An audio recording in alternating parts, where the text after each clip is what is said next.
Hello all, welcome back to my YouTube channel. I came back with another super recipe. இன்றைக்கி நம்ம பார்க்க போகிறது mushroom gravy. First ஒரு பேனில் சூடானதுக்கப்புறம் 3 டேபிள் ஸ்பூன் கீ ஊற்றிருக்கேன். யூ கேன் யூஸ் ஆயில், நீங்கள் கடலெண்ணெய் கூட யூஸ் பண்ணிக்கலாம். எண்ணெய் சூடானதுக்கப்புறம் சோம்பு போடுங்க. சோம்பு நல்லா பொரிஞ்சு வந்ததுக்கப்புறம் 2 பிக் ஆனியன்ஸ் கட் பண்ணி வச்சுருக்கேன் பொடி பொடியாக. அதையும் நல்லா வதக்குங்க. வதக்கி எடுத்துட்டு நல்லா பொன்னிறமாக வதக்கி வந்ததுக்கப்புறம் இஞ்சி பூண்டு பேஸ்ட் போடுங்க. இஞ்சி பூண்டு பேஸ்ட் போட்டுட்டு அதையும் நல்லா வதக்குங்க. இஞ்சி பூண்டு பேஸ்ட்டோடு அந்த ஆனியன்ஸ் எல்லாமே மிக்ஸ் ஆகி நல்லா பிளெண்ட் ஆகணும். நல்லா வதக்கி எடுத்துட்டு நான் 2 தக்காளி எடுத்திருக்கேன். அதுக்கப்புறம் மஷ்ரூம் ஒரு பேக்கெட் மஷ்ரூமை நல்லா வாஷ் பண்ணி வச்சுருக்கேன். மஷ்ரூம்க்கு ஏற்ற மாதிரி நீங்கள் வெங்காயம் தக்காளி ஆட் பண்ணணும். அதுக்கப்புறம் ஒரே ஒரு பச்சை மிளகா கீரி போட்டிருக்கேன். அதையும் நல்லா சாட் பண்ணுங்கள். எல்லாமே பிளெண்ட் ஆகி வரணும். அதுக்கப்புறம் மஞ்சள் தூள், மிளகாய் தூள், கரம் மசாலா 3ஐயும் போட்டுட்டு அதையும் நல்லா மிக்ஸ் பண்ணுறேன். மசாலாவோட மிக்ஸ் ஆகி ஒரு நல்ல டெக்ஸ்சரில் வந்துருச்சு.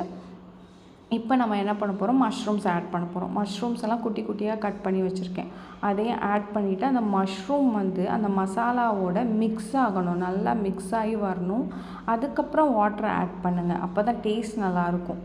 அதுக்கப்புறம் வாட்டரை ஆட் பண்ணிவிட்டு உங்களுக்கு தேவையான அளவு ஆட் பண்ணுங்கள். 2 கப் இல்லைன்னா 1 கப் தண்ணி ஆட் பண்ணிவிட்டு நல்லா அதையும் குக் பண்ண விடுங்க. அது கொஞ்சம் குக் ஆகணும். மஷ்ரூம்ஸ்லாம் குக் ஆனதுக்கப்புறம் நம்ம ஒரு பேஸ்ட் ஆட் பண்ண போகிறோம். அந்த பேஸ்ட்டுக்கு என்ன தேவைன்னா கேஷ்யூ அண்டு கசகசா, முந்திரியும் கசகசாவையும் என்ன பண்ணுங்கள், தண்ணியில் ஊற வச்சுட்டு தேங்காவோட அதையும் சேர்த்து அரைச்சிட்டு அந்த மிக்சரையும் மிக்ஸ் பண்ணிடுங்க. இதோட நல்லா பிளெண்ட் ஆகி ஃபுல்லாக மிக்ஸ் ஆகணும். அந்த மசாலாவோட பச்சை வாசனை போகணும்.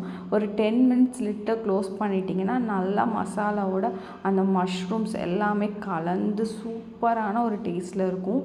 நீங்கள் கொரியாண்டர் லீவ்ஸை மேலே போட்டுருங்க. செம்ம டேஸ்ட்டாக இருக்கும். இட்லி, தோசை இல்லைன்னா சப்பாத்தி இல்லை ரைஸ் கூட நீங்கள் வச்சு சாப்பிட்லாம். நான் டேஸ்ட் பண்ணி பார்த்துட்டேன், ரொம்ப சூப்பராக இருக்குது. நீங்களும் மறக்காமல் ட்ரை பண்ணுங்கள். என்னோடய ஃப்ரெண்ட்ஸ் எல்லாத்துக்குமே ரொம்ப தேங்க்ஸ் சொல்கிறேன் இந்த வீடியோவில். பிகாஸ் அவங்க தான் என்னை மோட்டிவேட் பண்ணாங்க. என்னோடய ஹஸ்பண்டும் இவங்கெல்லாம் சொன்னதுனால தான் இந்த ஷார்ட்ஸ் வீடியோலாம் நான் எடுக்க ஆரம்பித்தேன். என்னோடய வீடியோ பிடிச்சா லைக் பண்ணுங்கள், ஷேர் பண்ணுங்கள், மறக்காமல் சப்ஸ்கிரைப் பண்ணுங்கள்.